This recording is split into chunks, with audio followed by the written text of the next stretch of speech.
And welcome to a bonus episode of the No Dunks podcast on the Athletic Network. It's Saturday, November 25th, 2023. I'm J.E. Skeets here in the yard, solo dolo like a sicko, to break down all of Friday night's NBA in-season tournament scores, look at the advanced scenarios for the group play winners, and maybe some predictions when it comes to the wild cards and the quarterfinals. If you're watching me live on YouTube, you are a sicko. Smash that like button. Make sure you subscribe. And if you're listening to the podcast, that's fantastic as well. Leave No Dunks a 5-star rating and review. I'm going to try and get you in and out here in 20 minutes because Friday's IST games, they didn't disappoint. Almost every one of them featured significant sort of tournament implications. I thought we should really break it down because I was walking Luna thinking, we got to play our part here as part of the quote-unquote media in trying to sell this IST, or at least explain it to people because it can be complicated. So I'm going to try and do my small part in helping this succeed because I'm having fun with it. It's cool that these games mean a little bit more here in November and as we get closer to the knockout stage. Big picture for everyone. This is where we stand. We're looking for 6 of the 8 teams still to advance to the knockout stage. Again, lots of games on last night, but at the end of it all, we're still looking for 6 more teams to actually make the knockout stage there. Like I said, the Pacers and Lakers, they're both in. We knew this. They have now both finished with a 4-0 record. They both won their respective Group A's. So Pacers and Lakers, you're good. Their fans are pumped. The NBA is probably very excited. The Lakers are going to have a shot in the knockout stage. And we're also fairly confident a third team has sort of punched its ticket to the knockout group there, or knockout stage, I should say. That's the Phoenix Suns, but we'll get to them in a second. Here's what happened last night, though. I'm going to move with some pace. Friday's action began in the afternoon with a statement win from the Magic over the Celtics, who not only positioned themselves to really likely advance, but they proved that the Orlando Magic, they're for real. And it was Mo Wagner, not Franz, brother Mo, who had 27 points, leading the Orlando Magic over the Celtics, spoiling Boston's attempt at clinching East Group C. If they had won that, they would have had it and been going through. But now Orlando, 3-1, a plus 22-point differential. That moves them into first place in Group C. And they're sort of in a pretty good spot. A little bit later in this pod, I'll look ahead to the Tuesday games, the final night of the group play in the IST, and sort of what could happen or what needs to happen for teams to advance. Following that game, though, the Suns comfortably crushed the Grizzlies. That puts them in pole position for the Western Conference wildcard spot. Booker scored a season-high 40. Got NBA TV analysts calling him beautiful. Eric Gordon added 20. They played without KD in this one. No Beal, of course. Phoenix led by as many as 18. The Grizzlies cut it to single digits in the second half, and this was all important with these point differentials. But Jordan Goodwin scored 8 straight for the Suns in the fourth quarter. They win comfortably, and the Suns finished their group play 3-1 with a plus 34-point differential. So because of that, and because of what happened with the Pelicans score, we almost certainly know one of the 4 matchups in the knockout stage. The Lakers, with that plus 74-point differential, they're going to be the top seed in the West. I think something like the Kings have to beat the Warriors by 46 or 47 points for them to overtake the number 1 seed. But Lakers are good.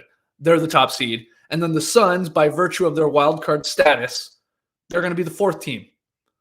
So that means those 2 teams, the Lakers and the Suns, are going to play in LA to determine who makes it to Las Vegas and the semifinals. Those games are going to be played on December 4th and 5th. We don't know the schedule, of course, but it's all but a given that the Lakers will be hosting the Suns, which is, pretty tasty game. In arguably the game of Friday, the Knicks rallied from a 21-point deficit to beat the Miami Heat 100-98, and they stay alive. I'm trying to find it. Let's hit them with the bing bong. Bing bong! That's right. Bing bong. The Knicks IST dreams are alive. They trailed 96-87 with like 3:50 to go in the fourth, mounted a furious comeback. Jimmy Butler missed a potential winning three-pointer just before the buzzer. So the Knicks, huge win. They go to 2-1. They're plus 18 point differential. So they avoid elimination. They rise to second in the East Group B. And the Heat, they fall to 2-1. They're plus 11 point differential. And that has them in the third spot in the group because in other East Group B play, Brook Lopez matched a career high with 39 points. He hit a three-pointer with like 2:40 to go, put the Bucks ahead for good in a little too close for comfort. 131-128 victory over the Wizards. Yes, they were playing Washington. Bucks got it done, though. Wild game. 22 ties, 19 lead changes. Like I said, Brook with 39. Giannis and Dame each added 31. Now, Middleton did leave the game. Left Achilles tendon tightness. I think they're saying he's going to be okay. Has he been okay at all this season? But anyway, the Bucks go to 3-0. They're plus 39, so they're still undefeated, and they are top East Group B with that win. Let's go over to the West Group B. Jalen Green, 25 points. Alperen Şengün, 21-14. This guy's a stud as the Rockets beat the Nuggets again, 105-86. They've got their number. And this is a dominant victory here. Houston improves to 2-1 in the tournament. They rise to second in that group. They're a plus 16 point differential. Nuggets, you're gone. Nuggets is out of here. They have no chance. They've officially been eliminated. And then in the other West Group B action, the Pelicans solidified their position with a win over the Clippers. Zion Williamson was a monster. Scored a season-high 32 points. Ingram added 30. He started this game on fire. So the Pelicans finish group play 3-1. They're done. Again, some of these teams are done playing. They've played their 4 games. Some have some on Tuesday night. But the Pelicans are a plus 33 point differential. Remember what the Suns were? They were a plus 34. The Pelicans could not win this group, so they'd be still out of the wild card spot because the Suns have them by 1. Ooh, that said, they could win the group because Pelicans fans and their players and their coaches, they are now the biggest Mavericks fans in the world. Because if the Mavericks beat the Rockets, the Pelicans advance by winning the group. And if the Rockets beat the Mavericks, they advance. So huge game there on Tuesday night with Houston visiting Dallas, okay? Pels want the Mavs to take care of business there. And obviously Rockets fans want to win, and they're in. Finally, in West Group C on Friday night, De'Aaron Fox, Star Fox, do a barrel roll, 36 points, 12 assists. I'm loving this, by the way, seeing Star Fox go off here. Kings prevented the Wolves from clinching a spot in the quarterfinals. Sacramento wins 124-111. Kings go to 3-0 in Group C. They are clearly in the driver's seat when it comes to this group. They shot like 49% from 3 in this game, 17-35. I'm rounding up a little bit. And then meanwhile, Steph Curry, same group play here, scored 35 as the Warriors sent the Spurs to their 11th straight loss. They can't even spell Wembanyama's jersey name correctly. Warriors improved to 2-1, and they have a plus 5 point differential. But, because of that and their losses, they are third here still in the West Group C. So it goes Kings, it goes Wolves, and then it goes Warriors because of the head-to-head tiebreaker. Okay? That's everything that went down there on Friday night. You still with me? This is where things stand now, heading into the final day of group stage play on Tuesday. I want to give a huge assist here to Sam Quinn and Jack Maloney at CBS Sports, Tim Bontemps at ESPN. Hollinger's always great with this stuff. Again, they are doing incredible work breaking all of this down. But Tuesday night, it's our final IST group play stage. In East Group B, here's what has to happen. If the Bucks beat the Heat on Tuesday, they win East Group B. If the Heat beat the Bucks and the Knicks lose to the Hornets, then the Heat win East Group B. And if the Heat and Knicks both win, we got a sexy threesome here. We got a 3-way tie in that scenario atop the group, and the winner would be determined by point differential. Now the Bucks, I already said it, they're plus 39. They have a distinct advantage over the Knicks at plus 18 and over the Heat at plus 11. So In that scenario where, again, the Heat and the Knicks win, the Heat would have to beat the Bucks by at least 8 points more than the Knicks beat the Hornets to finish second in the group to even have a shot at the wild card. I know that's very confusing, but really the important game there is, of course, Bucks versus Heat on Tuesday night. And if Milwaukee beats them, they're 4-0 and they're going through. And obviously Miami would be eliminated. And the Knicks, who you assume will beat the Hornets, you never know, but you assume they'll beat the Hornets and really have a good chance to be a wild card team in the East. In East Group C, Orlando has played all 4 of its games. They're 3-1. They're a plus 22 point differential, as I said. So here's how this one goes. It can get a little insane, but I have a weird feeling that my Raptors might play spoiler and make it very simple for the Magic fans. But anyway, if the Celtics playing the Bulls and the Nets playing the Raptors both lose, then the Magic advance by winning that Group C. If the Celtics win and the Nets lose, that's okay. The Magic also advance. But if the Nets win and the Celtics lose, then the Nets win the group due to their tiebreaker over the Magic. So it's a wild one here. And if the Nets and Celtics both win against those two no-donkey teams in the Raps and Bulls, we would have a 3-way tie in this group too, determined by point differential. And right now the Magic plus 22, Nets plus 8, Celtics plus 0. So that was a lot, but Magic are feeling pretty good, not only because they have the best point differential, but they really just need, they need either both those teams, the Celtics and Nets, to lose, or at least the Nets to lose. And then they're feeling pretty good about moving on. And when it comes to the East wildcards, we know the Suns are going to be the Western Conference wildcard. It's complicated. Okay. I mean, there are teams that are 2-2 that are technically still in the mix as a wild card. Not likely, but the East have, I think, 6 teams with 1 or 0 losses that still have a game left. Again, I think if the Knicks take care of the Hornets on Tuesday, they're in a good spot to advance as the wild card. In the West, it's pretty simple, actually. West Group B, we already went over it. If the Rockets beat the Mavs on Tuesday, Houston advances, and if the Mavs beat the Rockets, New Orleans advances. That's very simple. Massive, massive game between Houston and Dallas. In West Group C, it can be simple. It can be complicated. It really comes down to if the Kings beat the Warriors, who are their kryptonite, as we know. If the Kings do it, though, they advance. They win the group. If the Warriors beat the Kings, they could advance with the Wolves loss to the Thunder. If the Wolves and Warriors win, we have a 3-way tie in this group. We go to point differential, and the Kings have a big advantage at plus 29 over the Warriors, who are plus 5, and the -3 Wolves. So the Kings fans are feeling good right now, too. I'm going to show you something here because I know that was a lot, especially for you people on YouTube and I guess you podcast listeners. But let's add this to the screen here. This is the East Group standings. For you pod listeners, I'm showing the fancy, colorful standings for all 3 groups in the East. Indy there 4-0, Milwaukee 3-0 right now. Magic leading the East C group at 3-1.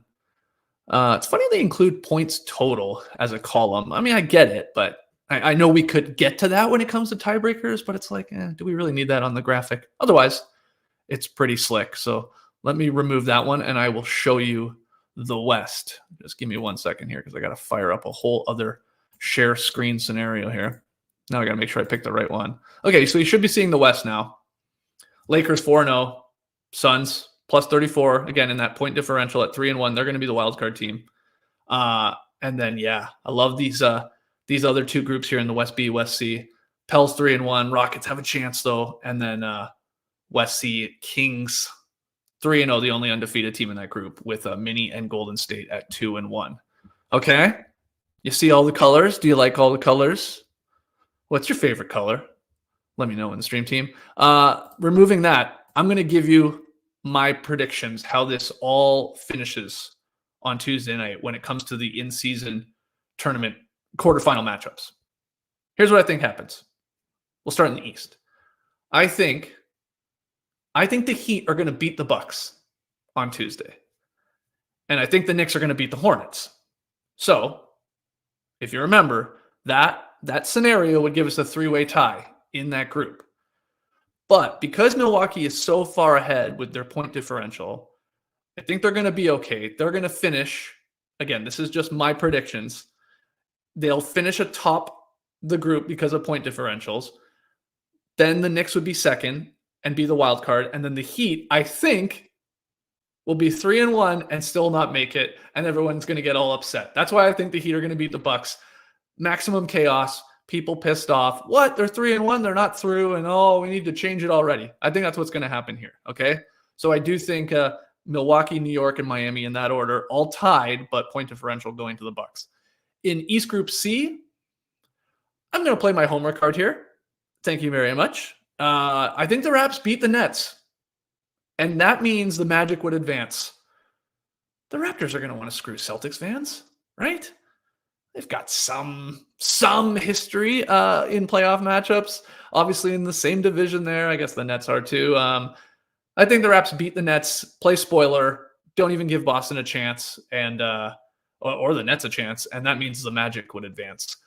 That's my prediction. So in my hypothetical, Pacers would host the wild card Knicks because the Pacers would be the number 1 seed because I had the Bucks losing in this Tuesday night game to Miami. So that would hurt their point differential a little bit.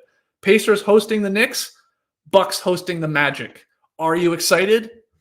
Because that's what I think is going to happen. Out West, I think the Kings finally exercise their demons, and I think they beat and defeat the mighty Golden State Warriors, their arch nemesis, on Tuesday. I also think the Mavericks do the Pelicans a favor and beat the red hot Rockets. I don't like to say that because I'm loving this Rockets team, and them actually, picking up big wins here and looking like a real basketball team. But remember that Mavs-Rockets game is in Dallas. Houston, have they lost in Houston? Maybe once. They have an unbelievable home record. They've played a lot of home games, I think, too. But they played pretty poorly on the road, and I'm not even sure they have a victory on the road. So I think Dallas will win against Houston on Tuesday, and that would be huge for the Pelicans to advance. So my hypothetical there, Lakers host the wildcard Suns to advance to Vegas. Be a big, big game. A lot of eyeballs on that one. And then, again, my hypothetical would have the Kings hosting the Pelicans. So my final 8 teams are going to be Pacers, Knicks, Bucks, Magic, Lakers, Suns, Kings, and Pelicans. There you go. That's where I'm going with the in-season tournament. Hopefully that helps some of you out. Maybe I just made it more confusing. I apologize if I did that. Again, hit the like button. Make sure you subscribe. I'm back on Monday with Tassie in the Classic Factory. TK, actually, he's on vacation. Getting a little family time in here at the end of the month. So it'll just be Tass and I doing winners and losers of the NBA weekend. Let us know in the comments. Who are your big winners and losers of the NBA weekend so far? I know it's still early Saturday. A lot of basketball to be played, but let us know. So we'll be back then. What else did I want to tell you? Oh, yeah. Breaking Tea. BreakingTea.com. Having their Black Friday, Cyber Monday deals. It's going all weekend. So if you have been thinking about getting some No Dunks merch, maybe you've been waiting to pull the trigger on that. Maybe you need some, Christmas gifts for the No Dunks fans in your life. Now would be a good time to pick up that stuff. I think it's 20% off site-wide on hoodies, and then there's a lot of No Dunks merch that is really discounted and on sale. So go check that out. That link is in the show notes. It's always there. But let's call it there. I got some Christmas lights to put up. See if I fall off a ladder. See how we do. I appreciate you jumping on here, all you sickos on YouTube. We absolutely love to see it. And we will see you on Monday. Until then, embrace the day, people.